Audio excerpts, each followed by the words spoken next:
Latest digital trends. WhatsApp finally bringing multi-account support to users.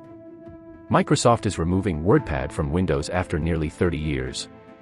Google adding AI tools to cloud. Microsoft to shut Visual Studio for Mac next year.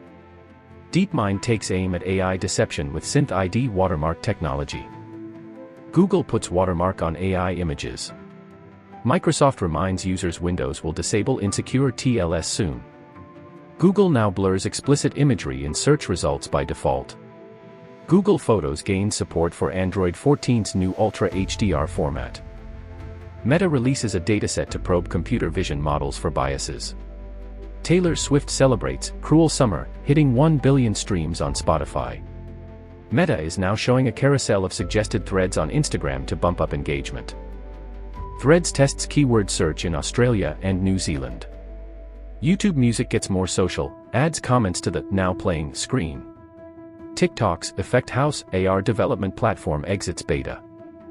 For more digital trend, visit kiranvaliti.com.